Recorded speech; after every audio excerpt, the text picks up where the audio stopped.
Quantos estão felizes essa noite? Deixa eu ver, levanta a mão. Gente, se você está aqui hoje, é porque Deus te trouxe. E é um privilégio ouvir a palavra de Deus. É um privilégio nós estarmos em um país livre. Obrigado. Eu tenho um coração grato por você que se disponibilizou a estar aqui. Eu tenho certeza que Deus vai falar com você. Tá bom? Nós estamos começando hoje uma nova série de mensagens chamada... Quem lembra? Quase. Amada igreja, amada igreja. Nós vamos falar sobre as 7 igrejas que são faladas por Cristo no livro de Apocalipse. E não podia ser diferente, porque eu estive lá.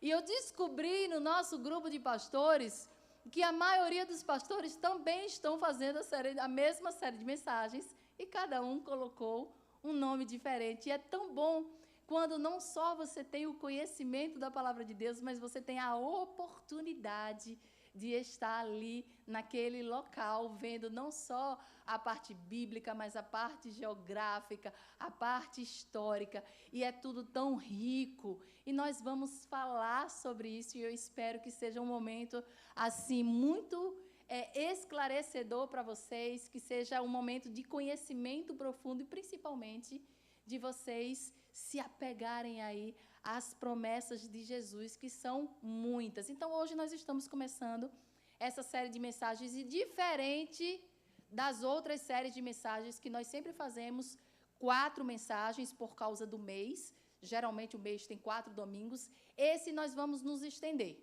Vamos fazer até agosto. Por quê? Porque são 7 igrejas, tá certo? E eu vou fazer mais 2 mensagens introdutórias. Então, eu vou hoje fazer uma introdução, não vamos entrar em nenhuma das igrejas, eu vou fazer uma pequena introdução. Quando eu falo pequena, todo mundo fica feliz, né? Então, eu acho que hoje vai acabar um pouquinho mais cedo. Depende, né, da referência, da pequena, né? Da pequena introdução. E próxima semana eu vou falar um pouco mais para deixar vocês, assim, bem dentro do contexto de tudo que estava acontecendo, para quando a palavra chegar, ela chegar de uma forma mais profunda, tá bom? Todas as vezes que nós falamos a palavra Apocalipse, o que é que você lembra? Fala aí uma palavra que você, quando você ouve assim, Apocalipse. Caos. Que mais? Fim. Fim dos tempos. Mas por um aspecto positivo ou negativo? Negativo? Que mais? Fala outra palavra aí. Medo. Eita. É apocalíptico, né? A briga dentro de casa. Quem mais, gente? Quem mais? O que é que você lembra? Quem não falou ainda? Teve muita gente que não falou ainda, né? A volta de Jesus. Olha só, todas as vezes que ouvimos falar de Apocalipse, costumamos associar tragédia, destruição e caos. Ponto para Fernanda. Caos. Porque no vocabulário popular, é isso que ficou para nós. É um sinônimo de final catastrófico. Não só final dos tempos, mas um final dos tempos de uma maneira destrutiva, talvez por causa da própria linguagem que nós vemos em Apocalipse. Você sabe que Apocalipse é um dos livros da Bíblia que é menos lido. Seja porque as pessoas têm medo, seja porque as pessoas não conseguem compreender devido ao estilo de linguagem, seja porque ela tem palavras que para nós não são boas de escutar. O mundo já está tão cheio de caos que vamos deixar esse negócio do fim para o fim, não é verdade? E aí você começa a encontrar algumas palavras do tipo juízo, ira de Deus, trombetas, terremotos, fome, guerra, morte, dragão, besta, peste, praga, escuridão, choro, ranger de dente, abismo, lago de fogo, grande Babilônia, espada, sangue. Não tem como não dar medo.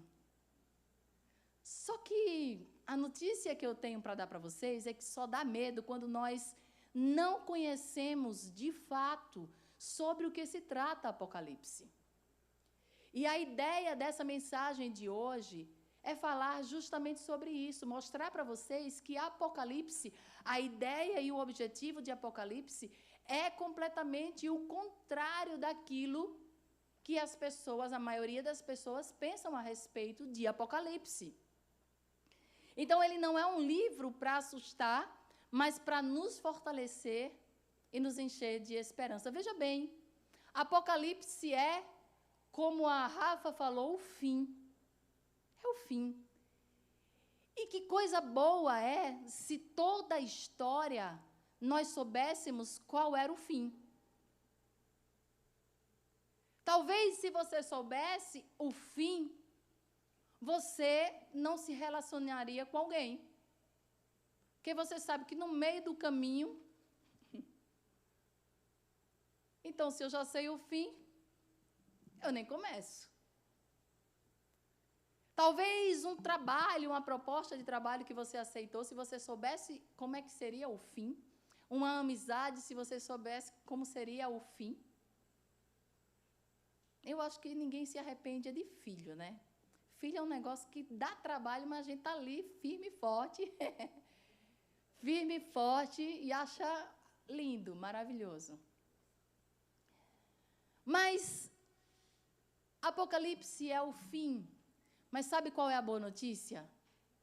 É que nós, quando lemos Apocalipse, entendemos que Deus tem o controle da história. Está escrito completamente, porque isso aqui não vai mudar. Tudo aquilo que está escrito na Bíblia foi se cumprindo com fidelidade, porque a palavra de Deus ela é fiel, e você chega ao último livro da Bíblia e você consegue compreender que Deus ele não muda. Muda governos, muda partidos, muda a economia, muda país, muda toda a nossa história e tudo aquilo que está ao nosso redor, mas Deus não muda. E se Deus escreveu, é porque vai acontecer. E isso deveria ser para nós uma segurança. Não deveria ser algo que assusta o nosso coração. Então eu convido a você a não perder nem o domingo. Fala aí para a pessoa que está do seu lado, não perca, hein? Não perca. Fala mais uma vez, não vai perder, hein? Vamos assistir juntos, né? Participar e aprender juntos dessas 9 semanas no livro de Apocalipse. Eu quero convidar você a abrir a sua Bíblia, vai estar projetado aí também. Abra a sua Bíblia em Apocalipse, capítulo 1. Vamos ler e refletir sobre os 8 primeiros versos da Bíblia, apenas 8. Dessa vez agora, pessoal da mídia, fique atento, porque eu não vou verso por verso, eu vou estar assim, desse jeito assim, como está a minha vida, vai ser a leitura de hoje. Tá certo? Apocalipse 1, dos versos 1 ao verso 8. A palavra de Deus vai nos dizer assim: revelação de Jesus Cristo, que Deus lhe deu para mostrar aos seus servos o que em breve há de acontecer. Ele enviou o seu anjo para torná-la conhecido ao seu servo João, que dá testemunho de tudo o que viu, isto é, da palavra de Deus e do testemunho de Jesus Cristo. Feliz aquele que lê as palavras desta profecia. E felizes aqueles que ouvem e guardam o que nela está escrito, porque o tempo está próximo. João, às 7 igrejas da província da Ásia, a vocês, graça e paz, da parte daquele que é, que era e que há de vir, dos 7 Espíritos que estão diante do seu trono, e de Jesus Cristo, que é a testemunha fiel, o primogênito dentre os mortos, o soberano dos reis da terra. Ele nos ama e nos libertou dos nossos pecados por meio do seu sangue e nos constituiu reino e sacerdotes para servir a seu Deus e Pai. A Ele sejam glória e poder para todos sempre. Amém. Eis que ele vem com as nuvens, e todo olho o verá, até mesmo aqueles que o transpassaram, e todos os povos da terra se lamentarão por causa dele. Assim será. Amém. Eu sou o Alfa e o Ômega, diz o Senhor Deus, que é, que era e que há de vir, o Todo-Poderoso. Vamos orar mais uma vez? Pai, em nome de Jesus, nós estamos diante da Tua palavra e nós dependemos do Teu Espírito para compreendê-la completamente, Senhor. Não são palavras que são enigmas, mas muitas vezes, se olharmos por olhos naturais, ela se torna incompreensível. Espírito Santo de Deus, faz aquilo que só o Senhor pode fazer nessa noite. Esclarece, que essa palavra possa ser viva, eficaz, que ela possa penetrar lugares em nossa alma e ela possa fazer a diferença em nossa vida. Assim nós oramos e agradecemos em nome de Jesus. Amém e amém. Queridos, a primeira coisa que eu quero que vocês saibam é que esse texto, ele foi escrito pelo apóstolo João. Esse texto ele foi escrito 95 antes de Cristo. Ou seja, nós estamos diante de um texto que pouco tempo tinha passado daquilo que se formou como igreja. Apesar da igreja ter caminhado, ter se espalhado, essa igreja sofria perseguição e esse João foi alvo dessa perseguição. Nesse momento aqui, ele está exilado na ilha de Pátimos, o que era um alcatraz do Império Romano. O Império Romano usava essa ilha, que era uma rocha no meio do mar Egeu, para colocar lá pessoas que eram contra, que eram considerados criminosos, que eles tinham crimes contra o Império Romano. E é nesse lugar que esse apóstolo está, quando ele recebe essa visão vinda desse anjo, enviada por Jesus, enviada por Deus. Todos os outros 11 apóstolos já tinham morrido. Todos os outros 11 apóstolos tinham morrido, sendo mártires, executados.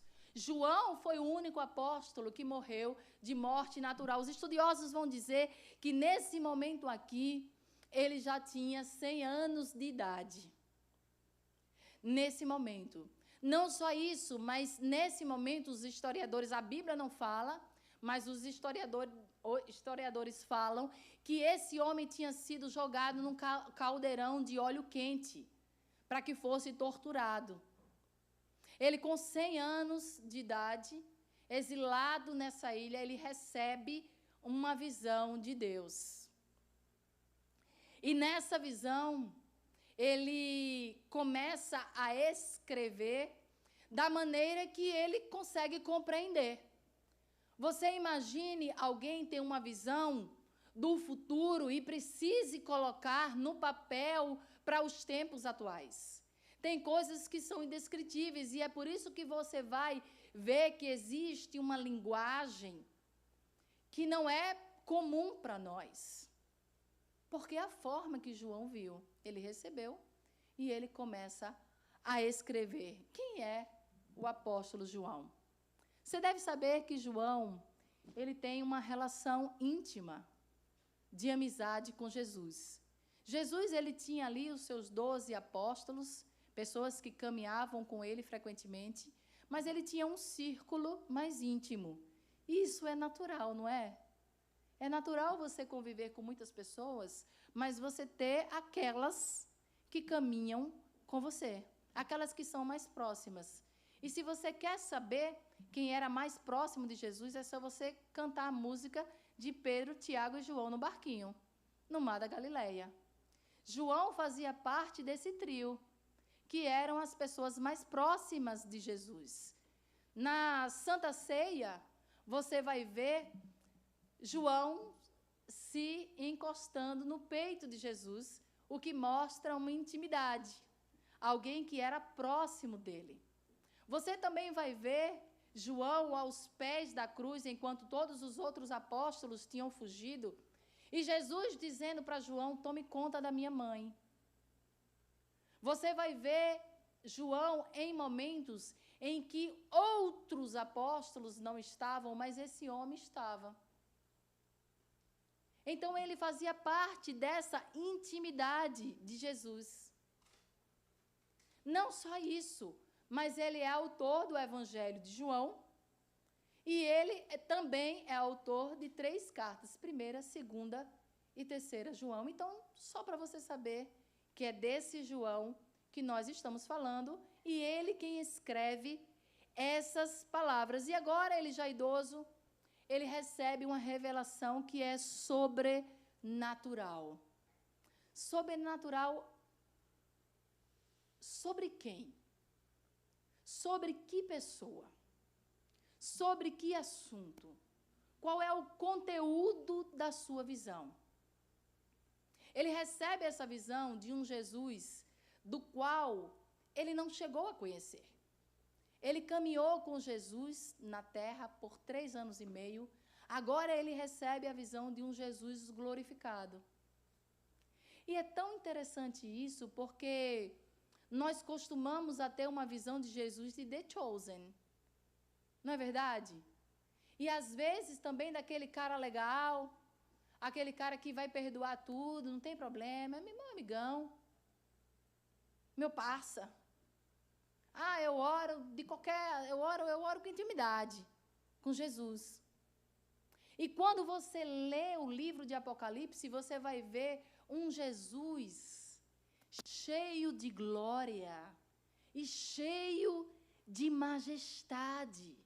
E essa visão é entregue a João através de um anjo. E não é uma visão que ele deve guardar para ele.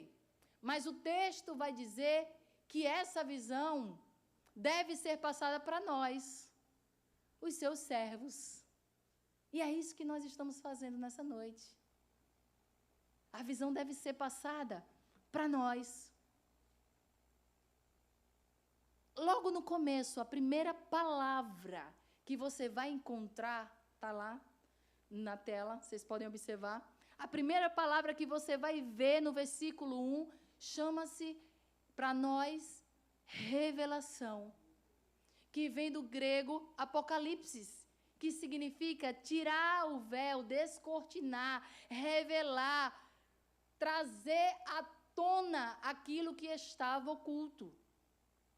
Ou seja, diferente do que nós entendemos que é para ser um livro enigmático, que é para ser um livro em que as pessoas não vão compreender, apenas estudiosos vão compreender esse livro, a ideia é completamente diferente disso. É para nos mostrar algo que, pela nossa visão natural, pela nossa visão humana, seríamos incapazes de enxergar. Seria incapaz de enxergar, nós não poderíamos jamais enxergar esse Jesus glorificado e o final dos tempos e tudo aquilo que vai acontecer. Não seríamos capazes de enxergar essa visão do céu e das coisas celestiais. Não seríamos capazes de imaginar como seria novos céus, nova terra. Não seríamos capazes de imaginar como seriam esses seres angelicais. E tudo isso foi dado a João para que nós, os seus servos, ficamos cientes daquilo que vai acontecer. Mas não só aquilo que vai acontecer no futuro, mas a mensagem que traz para nós nos dias de hoje. Então, o objetivo do livro é revelar. Não só revelar Jesus, mas revelar que Deus é fiel e Ele vai cumprir aquilo que Ele disse, aquilo que está nas Escrituras. Amém? Então, nessa introdução, presta atenção nisso, o que nós estamos fazendo aqui essa noite, é essa introdução das 7 cartas, tá certo? Das 7 igrejas do Apocalipse. Nós precisamos entender primeiro como interpretar todos os eventos e acontecimentos que nós vimos aqui no livro de Apocalipse. como nós devemos interpretar. E ao longo do tempo, os estudiosos, eles foram mostrando que existem diferentes abordagens, diferentes formas que nós podemos interpretar. A primeira delas se chama preterista, passado. Lembra? Terrível aquilo, né? De gramática, pretérito. Perfeito, imperfeito, mais que perfeito. E o português piorou para nós, né? Preterista, essa é a primeira abordagem. O que significa isso? Significa dizer que você lê os eventos que vão acontecer, a grande besta vai sair do mar, e todas essa linguagem apocalíptica, e você entender que tudo isso já foi cumprido, todas as profecias já foram cumpridas ali no primeiro século, na igreja que estava sobre a opressão do Império Romano. Essa é a primeira abordagem. A segunda abordagem é historicista. É você olhar para Apocalipse, olhar para todos esses eventos que acontecem e compreender que, ao longo dos anos, essas profecias já foram cumpridas. Isso daí é uma linha histórica, uma linha do tempo. A terceira é a futurista, dizer assim, olha, nada disso aconteceu e tudo ainda vai acontecer lá no futuro. E a quarta é simbólica. A simbólica diz que esses eventos, de fato, eles não são eventos reais. Nada disso vai acontecer e tudo isso se trata de uma briga entre o bem e o mal. Mas existe outra visão, que é a visão taisística. Estou brincando. É eclética. Que leva em consideração que ninguém está errado. É sempre a melhor, né? Essa é sempre a melhor. É sempre a mais equilibrada. Não deixa ninguém triste, né? Deixa as pessoas todas felizes. Mas não é sobre isso. A visão eclética, ela diz o seguinte, olha, existem eventos e profecias que, de fato, se cumpriram naquela igreja que estava do primeiro século, que estava sobre o domínio de Roma. Existe algo que está se cumprindo agora para a igreja do momento, para a igreja do presente, e existe coisas que vão acontecer para a igreja do futuro. Então, eu quero que você compreenda que toda essa série de mensagens, ela de fato vai ser com essa abordagem de interpretação bíblica. Aqui o que nós vamos fazer é compreender que sim, existiu algo que foi para a igreja do passado, existe algo que é para a igreja desse tempo, e tem coisas para acontecer na igreja do futuro, tá bom? Então, grave isso. Então, qual é o estilo literário de Apocalipse? Está parecendo uma aula, né? Mas vai melhorar, vai chegar a mensagem direto para o seu coração, tá bom? É só a gente estar criando um campo aqui para entender as próximas mensagens. E por que isso é importante? É importante nós sabermos qual é o estilo literário que se trata o livro de Apocalipse. Que forma de escrita é essa? Por que é importante? Para evitar alguns erros de interpretação. Por exemplo, vou dar um exemplo que não está em Apocalipse. Se você diz assim, Deus me esconde debaixo das tuas asas. O que é que a gente imagina se a gente for fazer de forma literal? Que Deus tem asas. E que por isso nós estamos escondidos. Quando, na verdade, se trata de uma linguagem poética. Então, você saber o estilo literário para quem está fazendo metanoia, o panorama bíblico, cada livro tem um estilo literário. Tem uns que são poesia, tem outros que são narrativa, tem outros que são livros proféticos. Então, isso importa. Para quê? Para que você cometa menos erro quando você for fazer a interpretação bíblica. Então, nesses primeiros versos, nós conseguimos enxergar alguns estilos de escrita. E eu queria mostrar para vocês. Vamos lá. Apocalíptico. é o primeiro estilo que você consegue enxergar. Por que você consegue enxergar? Porque João, ele quando vai escrever, ele diz, eu escrevi o que eu vi. Ele fala isso por 36 vezes.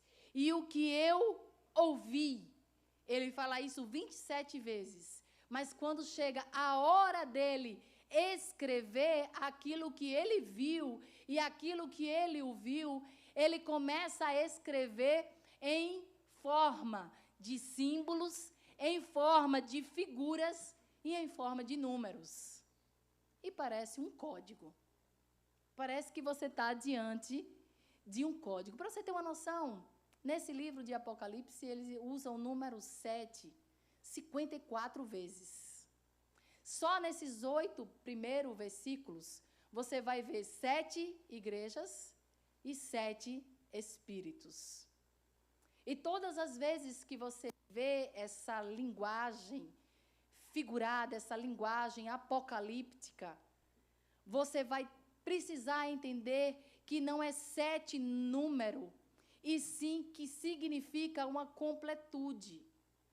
O que muitas pessoas chamam de perfeição, ele está falando de algo que é perfeito, mas não é só perfeito, mas é completo, é íntegro. Então, quando se fala assim, as 7 cartas do Apocalipse, por algum motivo, ele usa igrejas que são reais, que existiam naquele tempo, ele fala de comunidades, mas, na verdade, ele usa aquilo dali como uma amostragem para falar para toda a igreja.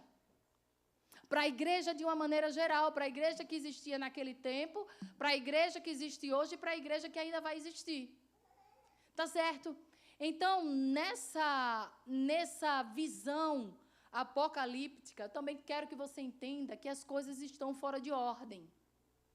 Então, você não vai ler o livro de Apocalipse como se ele estivesse em ordem cronológica, porque senão haveria uma repetição de eventos.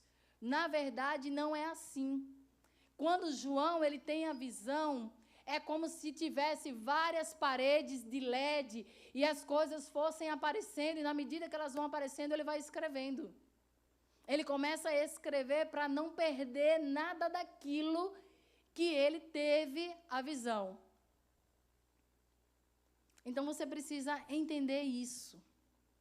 Apocalipse também, além de ter essa escrita, né, esse gênero literário, essa escrita apocalíptica, também tem profético, também tem profecias aqui. O verso 1 diz assim, olha, o propósito é mostrar aos seus servos o que em breve deve acontecer.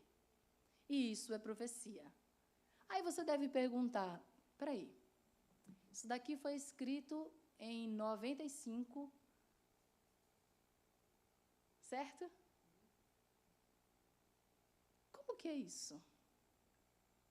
95 depois de Cristo, ou seja, tem mais de 1.900 anos, e em breve vai acontecer e não aconteceu até agora?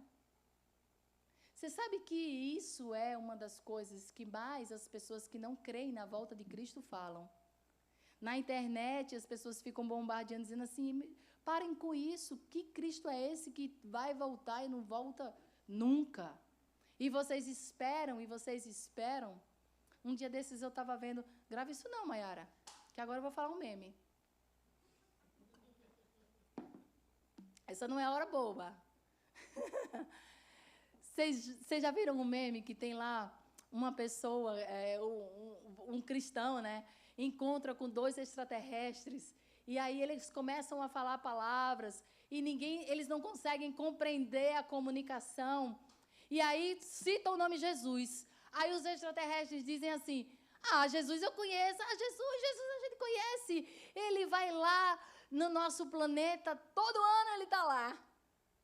Aí o cara olha assim e faz assim, mas aqui nesse planeta a gente está esperando ele voltar. Não, lá no meu planeta ele vai todo ano. Essa parte a gente vai cortar. E aí, os extraterrestres começam a conversar entre si e dizem assim, o que é que vocês fizeram de tão mal para Jesus? Capaz de vocês terem até matado ele. para ele não querer voltar. Aí o cristão para e olha. Ops. Ops. O que a palavra no original quer dizer breve, breve deve acontecer. Na verdade, essa expressão no original, no grego, não indica que vai acontecer agora, imediatamente, amanhã. Mas indica que quando acontecer, irá acontecer de forma repentina. Os sinais estão mostrando, os sinais estão aparecendo, estão sendo confirmados. Lembra de Noé? Lembra de Noé que ele estava ali falando para as pessoas que ia chover e estava construindo a arca e todo mundo zombando dele, e as pessoas estavam vivendo as suas vidas de todas as formas, mas um belo dia, de repente, quando aconteceu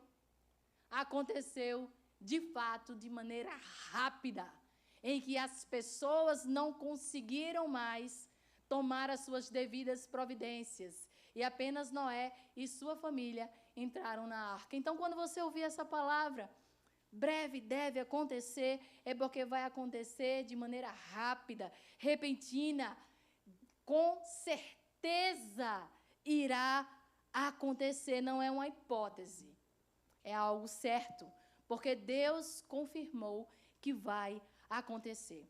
Além de apocalíptico, além de profético, também é um livro que é uma carta, é uma epístola. No verso 4, você vai ver a seguinte frase: João, que estou escrevendo, eu escrevo às 7 igrejas que estão na Ásia. Coloca aí o mapa, por favor, Hernani, para o pessoal visualizar. Já está aí, é porque eu estou olhando para lá, não está espelhando. Deixa eu vir para cá.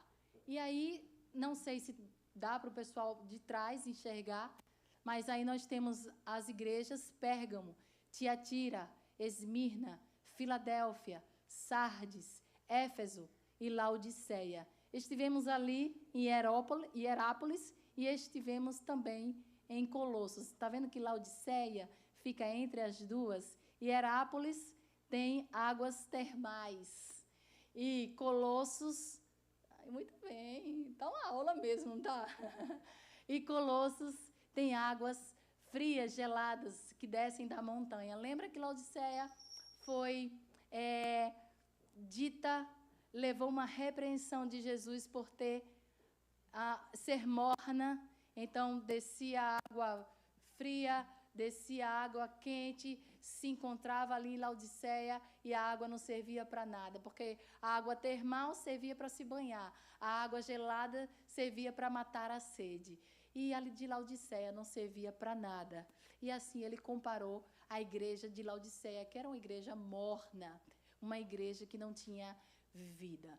Então, essas igrejas, elas são reais, elas estão localizadas na Ásia, no qual chamamos de Ásia Menor, que atualmente é Turquia, país em que um dia vocês irão visitar e vão conhecer pessoalmente, e lá nós encontramos essas 7 igrejas. Veja bem, se alguém acompanhou a minha viagem pela internet, todos aqueles escombros, lembre-se, não eram as igrejas.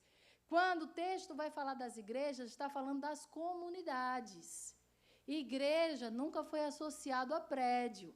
Igreja sempre foi associado a povo, a família, a comunidade daqueles que conhecem a Cristo, se apaixonam por Cristo, passam a não ter mais uma vida fora da presença de Cristo, querem ser transformados a cada dia, e é isso que é a igreja. Pessoas que não se conformam mais com aquilo que elas são em sua própria natureza, mas elas estão dispostas a escutar a palavra, a absorver essa palavra e serem transformados por essa palavra. Então, também é uma carta. Jesus envia uma carta através da pessoa de João. Tá bem? Não sabemos nós exatamente se essas 7 igrejas, quais foram os motivos e as razões pelas quais elas foram escolhidas, já que existiam outras igrejas espalhadas, mas para essas igrejas, Cristo faz elogios, faz exortações, faz advertências, mas também promete as suas bênçãos. E é sobre isso que nós vamos falar daqui a 2 semanas. Vamos lá, continuando, o verso 3 de Apocalipse traz uma promessa poderosa. Vamos ouvir? Bem-aventurado, feliz, aquele que lê, ou seja, a pessoa feliz sou eu, porque fui eu que li. E aqueles que ouvem, vocês, as palavras dessa profecia e guardam as coisas que nela estão escritas, porque o tempo está próximo. E ainda nessa linguagem de plenitude, nessa linguagem numérica, que usa sempre o numeral 7, que fala sobre perfeição, sobre integralidade, nós vemos que também existem 7 bem-aventuranças, assim como foi a do Sermão do Monte. Aqui no livro de Apocalipse também nós vamos encontrar essas 7 bem-aventuranças. E o interessante é que começa dizendo que é feliz quem ouve essas palavras, e o livro de Apocalipse, lá no seu último capítulo, capítulo 22, vai dizer também outra bem-aventurança. Então o livro começa com a bem-aventurança e também termina com uma bem-aventurança.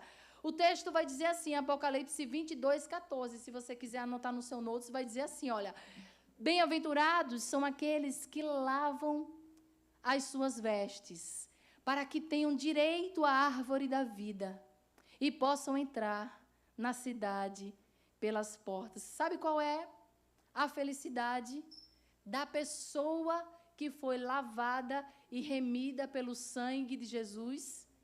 É que elas têm direito a viver eternamente e estar na cidade santa, na Nova Jerusalém, eternamente na presença de Deus. Isso não é para todas as pessoas. Se você está presente aqui essa noite e você ainda não tomou uma decisão real por Jesus, não saia dessa noite sem tomar essa decisão. Bem-aventurados aqueles que lavam as suas vestes, para que tenham direito à árvore da vida e possam entrar na cidade pelas portas.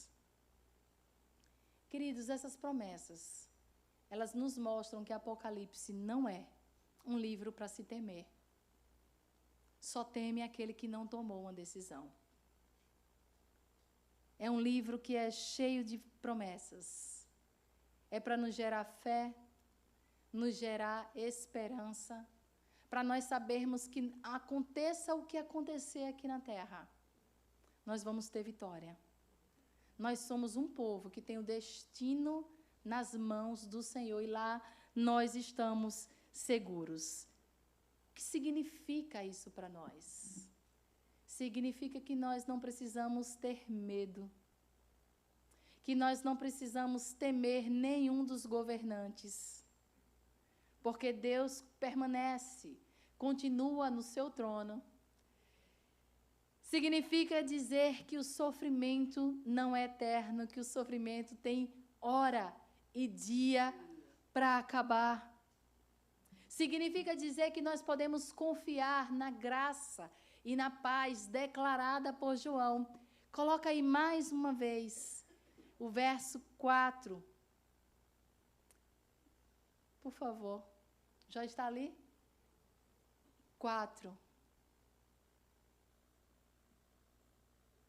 A vocês, graça e paz da parte daquele que é, que era e que há de vir. Nós temos um Deus que é imutável. Tudo passa, menos o nosso Deus. Nós estamos seguros em sua presença, Ele não muda. Entra governo, sai governo e Ele reina o tempo todo. Por isso nós podemos usufruir dessa graça. Podemos nos alicerçar nessa paz. Não importa as circunstâncias que estejam ao nosso redor, nós temos a segurança que a paz de Deus invade a nossa vida, invade a nossa casa. Agora vamos para o final. E eu queria te dizer um pouco do cenário, para que você possa entender. Como eu falei para vocês, mais do que uma pregação, isso daqui é um pano de fundo, para que você possa compreender as próximas pregações. Tá? Então, leve esse tempo aqui como uma introdução daquilo que nós vamos vivenciar. Nesse tempo aqui, a Igreja de Jesus estava crescendo, mas estava sendo fortemente perseguida. Para você ter uma noção, como já foi falado, todos os apóstolos já tinham sido mortos. Eles não morreram, mataram todos. João sobreviveu, foi o último. Deus deixou como seu remanescente, para que através da vida dele, pudesse trazer uma voz de esperança para essa comunidade que estava sendo perseguida. Mas não só para essa comunidade, mas para nós e para a igreja que ainda vai vir. A igreja estava espalhada, a igreja estava sofrida, a igreja estava cansada, ela estava esperando o reino prometido, porque todas as palavras de Jesus, ele dizia em breve, em breve, em breve. E essa igreja estava passando por todo tipo de tribulação que você puder imaginar. João recebe essa revelação para revelar 3 verdades. E se você não prestou atenção em nada, se você diz assim, olha, eu sou péssimo com isso de estudo, né, que mais pareceu um estudo, esse pano de fundo, eu quero que você grave essas 3 verdades poderosas que nós podemos ver no livro de Apocalipse. Primeiro deles, o texto vai nos dizer quem está no trono. Quem está no trono? Nesse tempo aqui, não era Roma, não era César, mas Jesus permanecia no trono.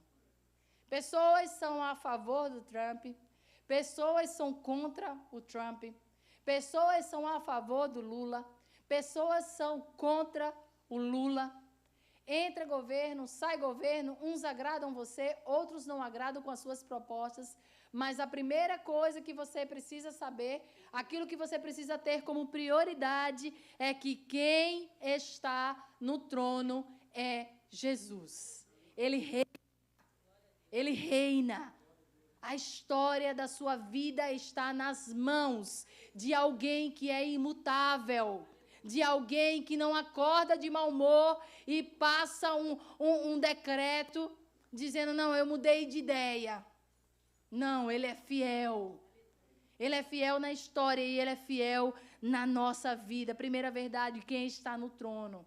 A segunda verdade, quem é essa pessoa que está no trono? Quais são as características desse governante? E o texto vai nos dizer quais são essas características. Jesus, ele não é só gente boa. Ele não é só aquele amigo camarada. O texto vai falar também 7 características, 7 credenciais dessa pessoa que está no trono. Vai dizer que aquele que reina é fiel testemunha. Ele conhece toda a verdade. Você está passando por injustiça? Você está passando por tribulação? Ele conhece a verdade. Só Ele sabe a verdade sobre você, o mais íntimo dos seus pensamentos. Ele é o primogênito dentre os mortos. Ele venceu a morte com o corpo glorificado. Quando der ruim para a gente, ainda vai dar bom. Ainda vai dar bom. Quando Jesus ressuscita, Ele é o primeiro de todos os outros que passarão pela morte, mas também ressuscitarão com o corpo glorificado. Essa é a nossa promessa. O texto também vai dizer que Ele é soberano dos reis da terra, nenhum governo está acima dele. O texto também vai dizer que Ele é aquele que nos ama. O seu amor é eterno, é leal, é incondicional, é um amor salvador. Lembra todas aquelas vezes que você não tem vontade de ler a Bíblia, se você não tem vontade de orar, você não tem vontade de servir a igreja, não tem vontade de dizer bom dia para o seu próximo, não tem vontade de falar com ninguém. Mesmo assim, Ele continua te amando. Porque o amor dele não é condicional. Não é se você faz mais ou se você faz menos. Se nós sabemos amar os nossos filhos, imagina Deus. Como Ele consegue, como Ele sabe nos amar, como ninguém mais nos ama. Ele é aquele que nos libertou dos nossos pecados pelo seu sangue. Éramos inimigos de Deus, impuros, mas agora fomos lavados. Aquele que nos constituiu reino e sacerdotes. Só que o texto continua dizendo que Ele nos constituiu reino e sacerdotes, ministros, embaixadores, para servi-lo. Para servi-lo. Aquele que virá com as nuvens e todo o olho verá. Ele voltará com glória. 3 verdades. A primeira delas, quem está no trono. A segunda delas, as características desse governante que está no trono. E terceiro, como tudo termina. Eu quero convidar você já a ficar em pé.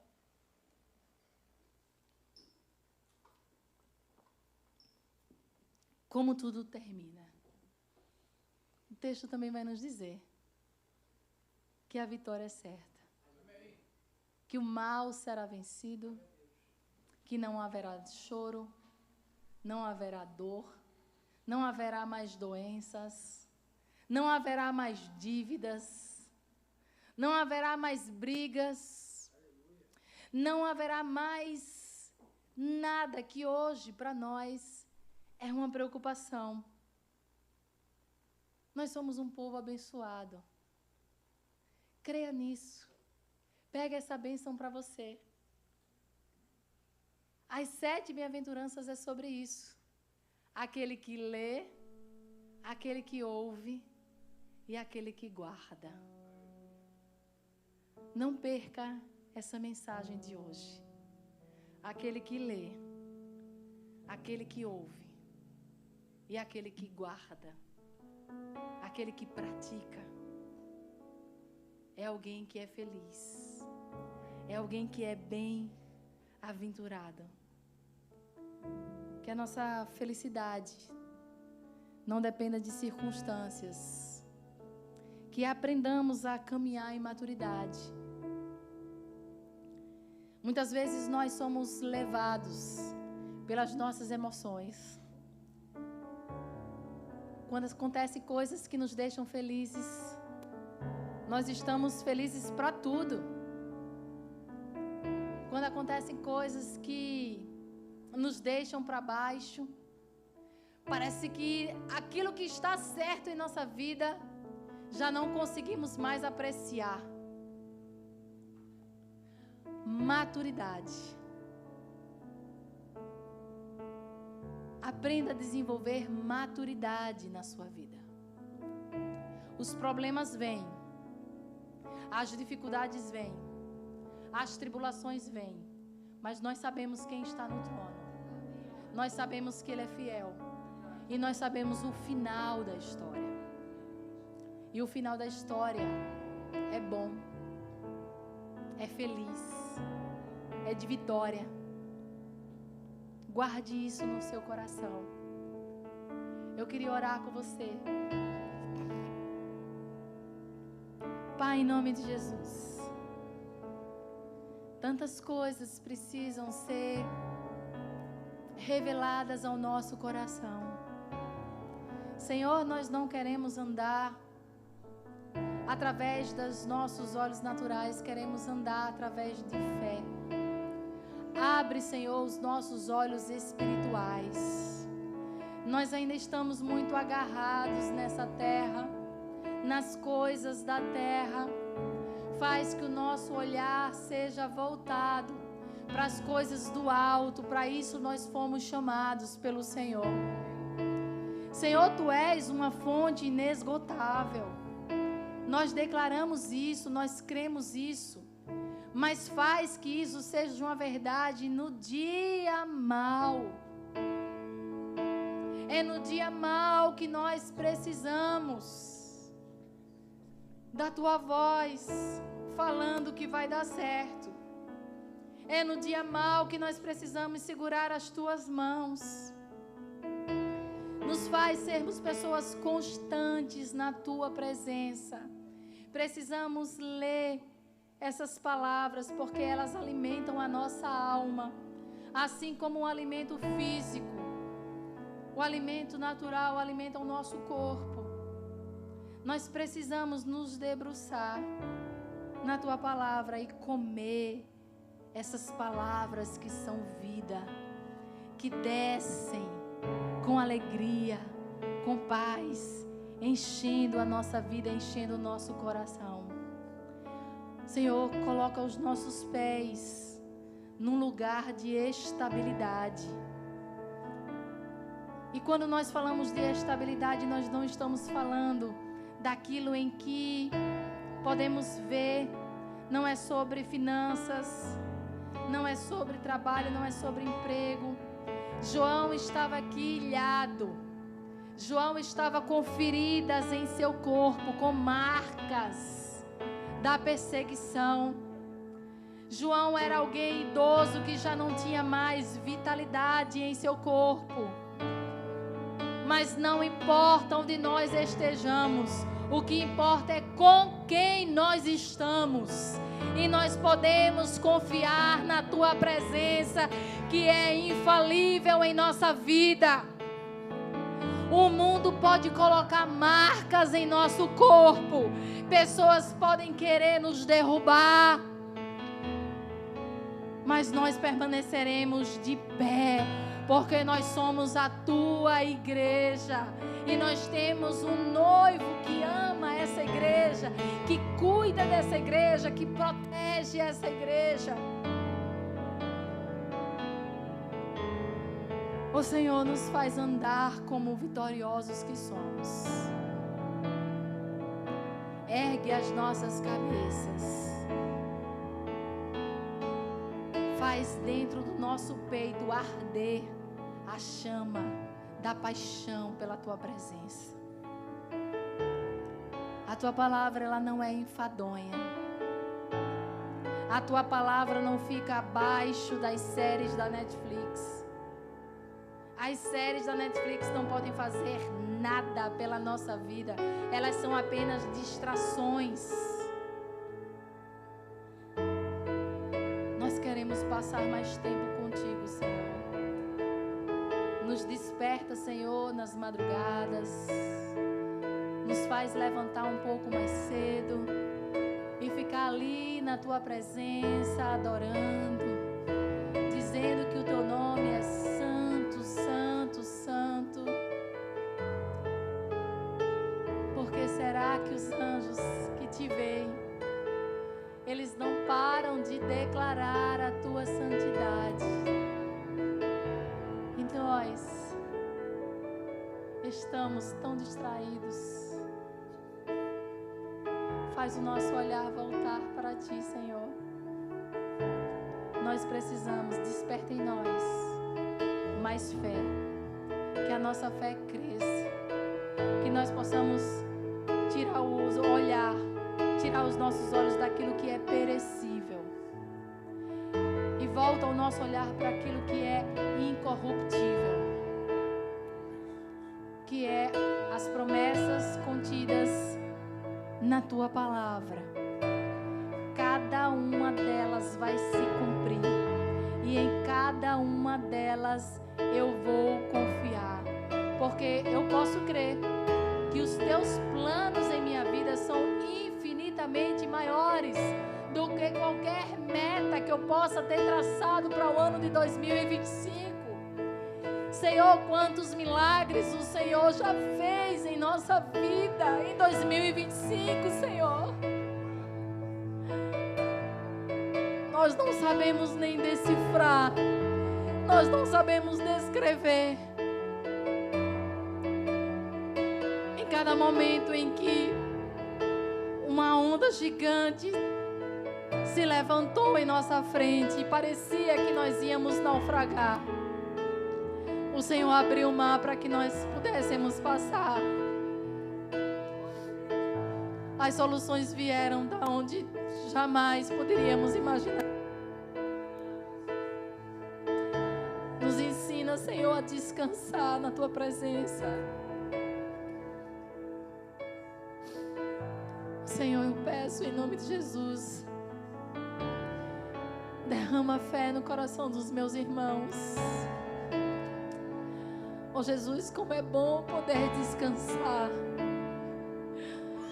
Como é bom poder dizer: em paz eu me deito e logo durmo. Porque o Senhor é a minha esperança, o Senhor é a minha rocha. O Senhor é a mão forte. O Senhor é o Pai eterno. O Senhor é um Pai de amor, que não deixa os seus filhos passar por nenhuma necessidade.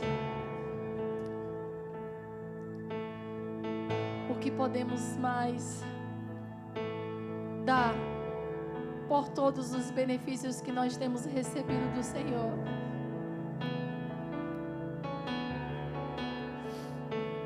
Todas as vezes que tentamos dar a nossa fidelidade, nós falhamos.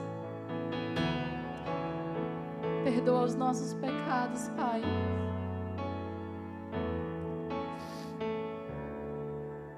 Nos faz sermos mais obedientes, mais sinceros na Tua presença. Nos faz compreender. Amplia a nossa mente. Nos dá a mente de Cristo, para pensar em tudo que é bom, perfeito, agradável, de boa fama, tudo que vale a pena pensar, tudo aquilo que nos traz esperança, tudo aquilo que enche o nosso coração de alegria, porque o mais difícil o Senhor já fez, que foi dar o seu único filho unigênito para morrer naquela cruz e abrir um novo e vivo caminho para que possamos nos achegar com confiança ao Teu altar. De que mais nós temos necessidade?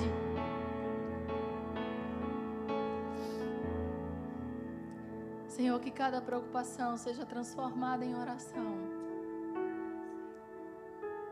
Que nós tenhamos uma semana. Pega essa palavra para você, querido. Essa vai ser a semana que o Senhor vai te dar descanso,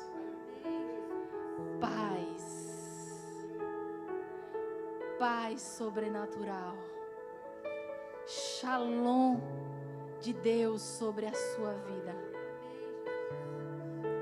paz de que tudo vai sair do jeito que o Senhor já determinou na eternidade. Ó Senhor, nós já podemos sentir o Teu Espírito agindo nesse lugar. Nos dá paz.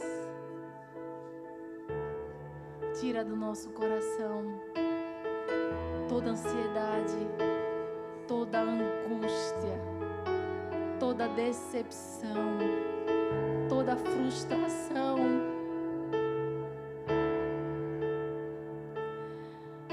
Senhor, derrama sobre nós uma capacidade de perdoar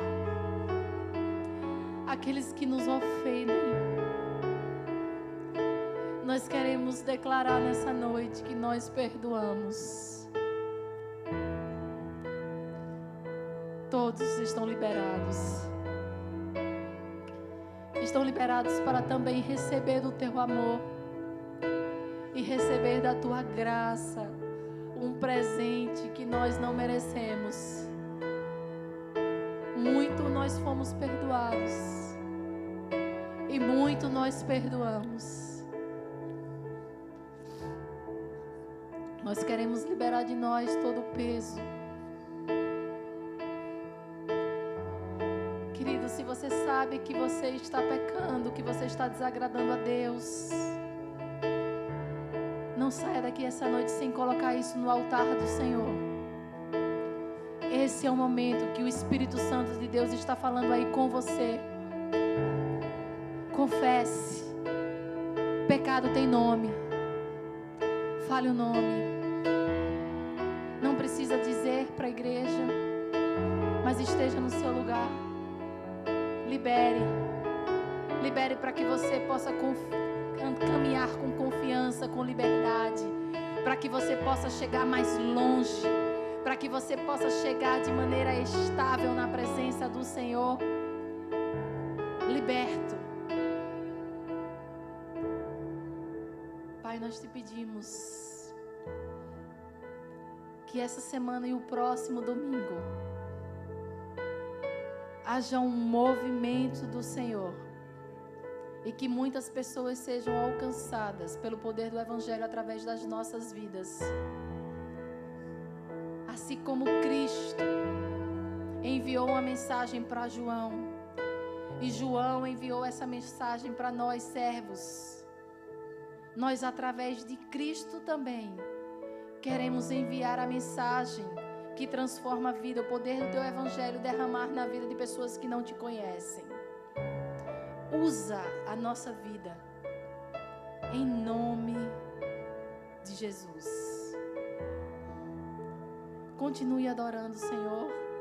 Nós vamos fazer isso mais uma vez. Que você possa sair daqui cheio do Espírito Santo, cheio da presença de Deus. Quando você estiver na sua casa, ore pela igreja. Ore por essa série de mensagens. Eu tenho certeza que Deus quer falar com a sua igreja.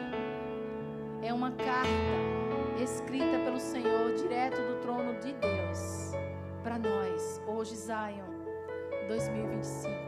Faça isso em nome de Jesus.